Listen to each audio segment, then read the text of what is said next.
Welcome to Illusion with Gains. And this is just going to be all about the aspect that gym can bring within your well-being and lifestyle. If it's possible for me, it is possible for every single person out there. As long as you commit to you and believe in yourself, anything and everything is possible. Within this episode, I am going to be talking about my story first off, how I got to where I am now, and everything that I truly had to put in to be where I am, because a lot of people will think they are doing enough when they're just doing the basics, and the basics are never going to get you to success, especially if you cannot sustain them. My journey began when I was out of home, but also not. It was IVO on me due to a lot of different things that happened at my house.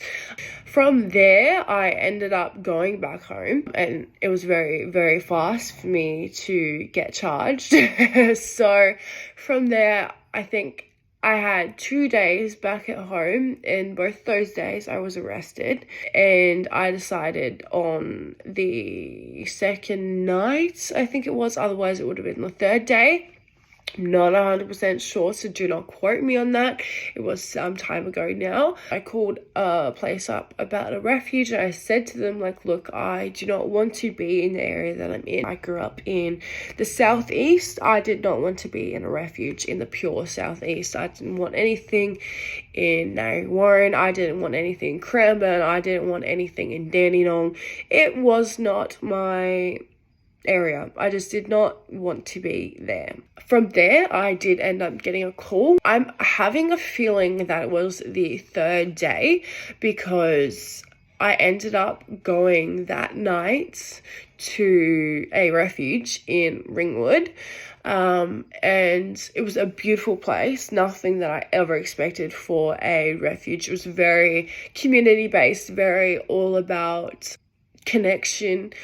It was more like a house than an actual refuge. You didn't get your own set room and like unit type thing in the block. It was nothing like that. It was a double-story house with a multitude of rooms, and we were all literally in the same area. There was a shared bathroom for the girls. There was a shared bathroom for the boys. And the laundry as well was joined. Not separated for the women or the men, but the laundry section, that was joined.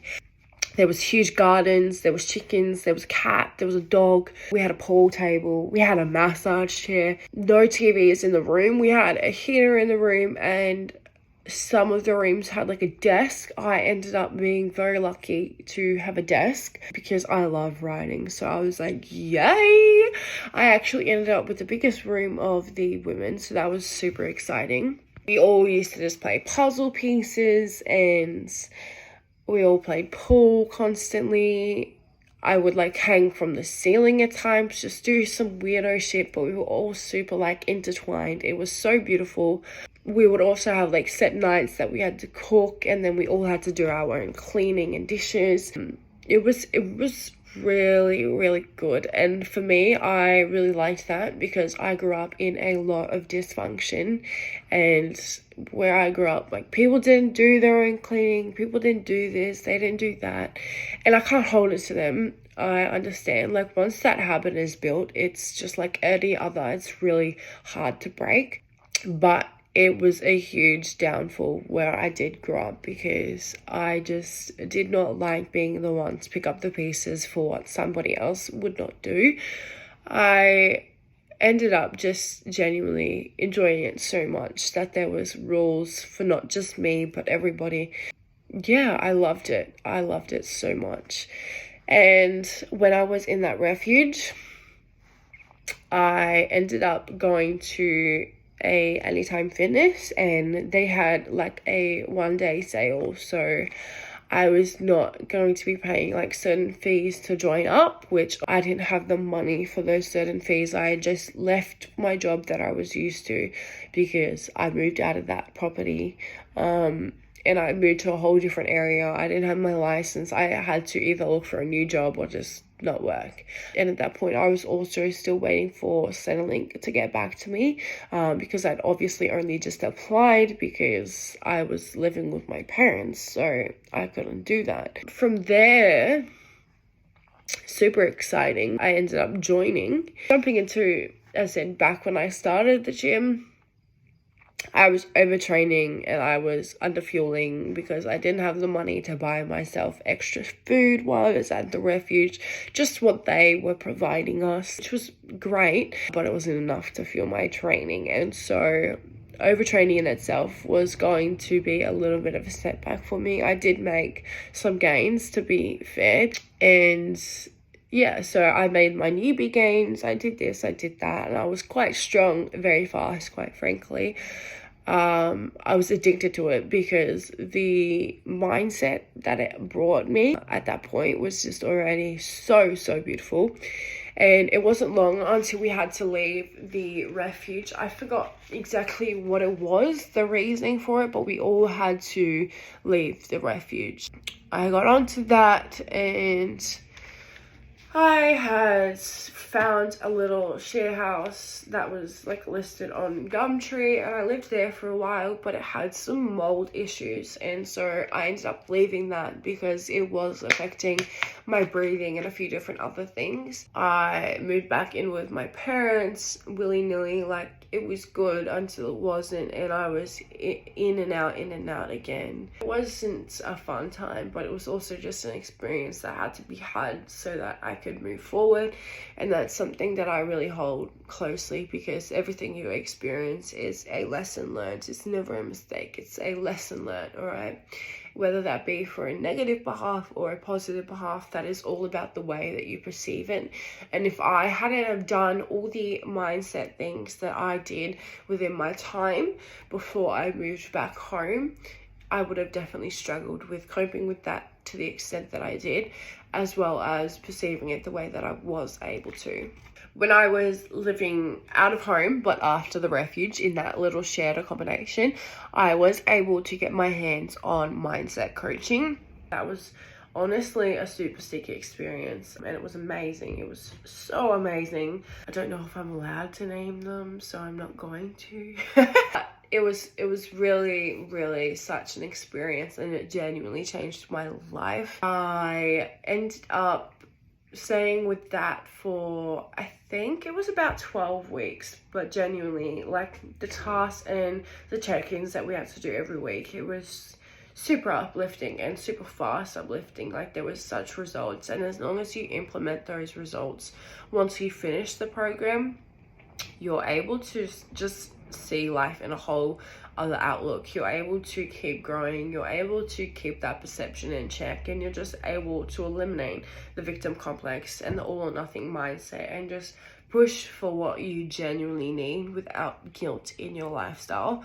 Prior to this, I was so guilty of so many different things, and I was able to finally let go of that. And like, I still had moments, very minimal moments, because I'm able to, as I said, hold myself in check. I'm able to hold myself accountable, and I'm able to do a lot of different things that will actually keep me aligned with growth, and that is everything that I really needed. So I shifted my fixed mindset to a growth mindset really rapidly, and I kept implementing everything. To this day, I have done so much for my mindset. I still do even more for my mindset. I actually just am so grateful for the path that I did take, because it allowed me not just to prioritize my fitness and my mindset, but it also allowed me to prioritize my health in general, because I want to be a competitive bodybuilder, and you need to be healthy to be able to do that. That health really clocked me in, and I was actually a everyday smoker. When I wasn't smoking the Mary Jane, I was smoking cigarettes. I think I've only ever bought a vape twice. Got off everything a few months ago now. Well, actually no, about nearly 2 months ago now. The best feeling, like, I'm never going back, because I was diagnosed with GERD,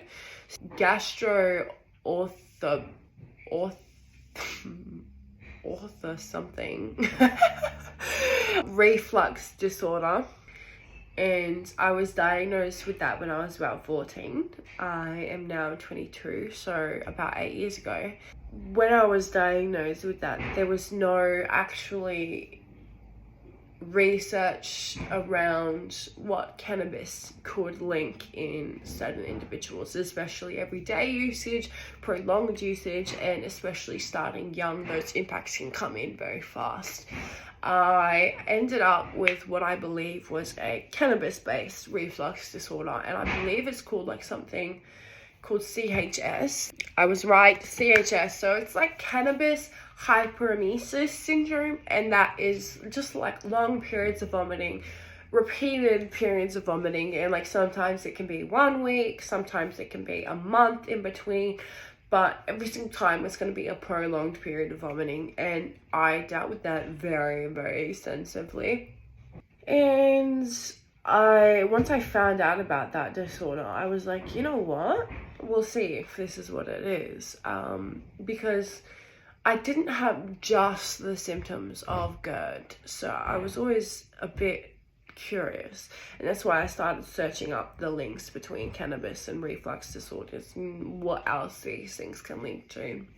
I found out about that disorder, and I was like, you know what, we're gonna test this. All right, if this is the reason that I'm suffering what I'm suffering, I want it out fucking picture. All right, and that's exactly what I did.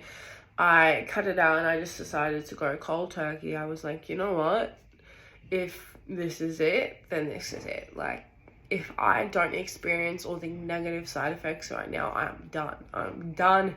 It's in the past. I'm smashing everything. I'm getting rid of everything. I'm doing this, I'm doing that. Like, it's no longer, it's not going to be in my life, and I don't plan to go back for a second. And even if I have those stresses and those cravings, it's not coming back, because one, I've got to fucking waste some more money. It's not happening. And I just never want to go back to the feeling of what I felt like to constantly be vomiting.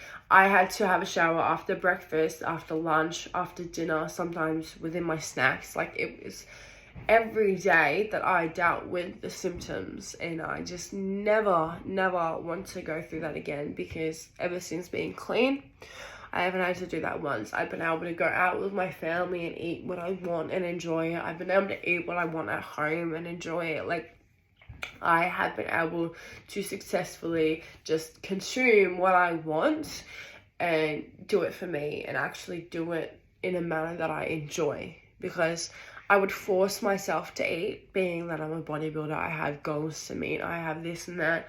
I would force myself to eat, and then it would just be so hard, because my body didn't want to keep it down. It just wanted to vomit, and it was just disgusting, in all honesty. I hated it. I hated the feeling. It was so bad for my stomach acid. It was so bad for my ribs and my chest, and just my mindset in general, because I was lacking so many different foods that I wanted to keep down.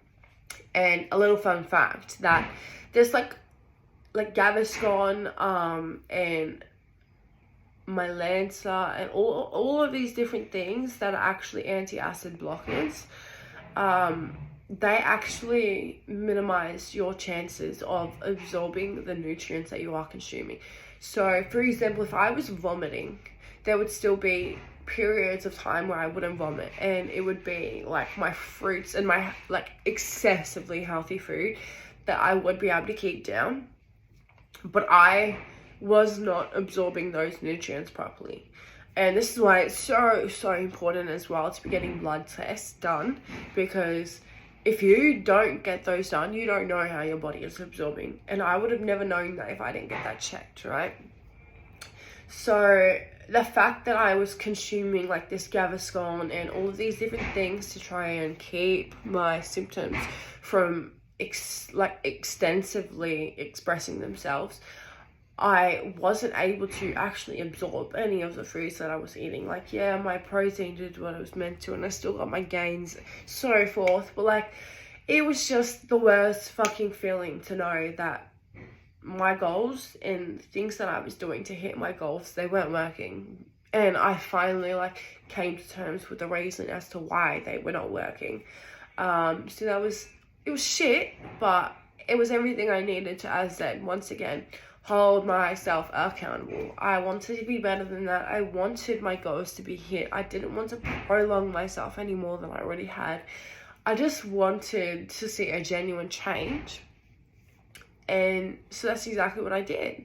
And now that I have more times on my hands, like I'm still going to the gym all the time, eating even better than ever. I can eat without guilt. I focus very much on recovery. I've got so many at-home recovery tools. And I also have moved now to a gym where they have a spa, a pool, and a sauna, and a fucking amazing community. I just feel so happy when I'm about to walk into that gym. But I will talk about the things that it took to get here, for example, and to rebuild my habits. I would be that basic bitch and I was using a whiteboard with my routine and I'd check it all off and I'd do this and that until that habit was literally formed, all right? Like now I don't need to go to that whiteboard. I don't need to check it. I will emphasize, from that whiteboard, I then moved to reminders on my phone. So anything that is not a literally locked in habit within every single day of my life, I do implement it within reminders so that I'm not able to forget about it, so that it is able to be prioritized. For example, like training my clients or doing this or doing that, or if I have to go to the reptile shop for my animals. I also journal very frequently. I do my gratitudes all the time. I focus extensively on my sleep. I focus extensively on my hydration. I really focus on my macros, so my fruit and veggies. I make sure that I'm fueling enough, honestly. Unless I'm in a deficit, I am fueling for pure performance. I'm getting my vitamin D, I'm going for walks, I'm spending time in touch with my senses, I'm doing yoga, I'm doing minimum movement, I'm doing intensive movement. I'm just doing literally a multitude of things that actually just make my life so much better, easier, simplistic, and overall amazing. But I look at my life with such joy and I'm so grateful for the position I'm already in, because I know that I inspire so many people. Like, I believe in myself, heck yeah. But there's so many different people around me, and I will say this, your environment has to inspire you, okay?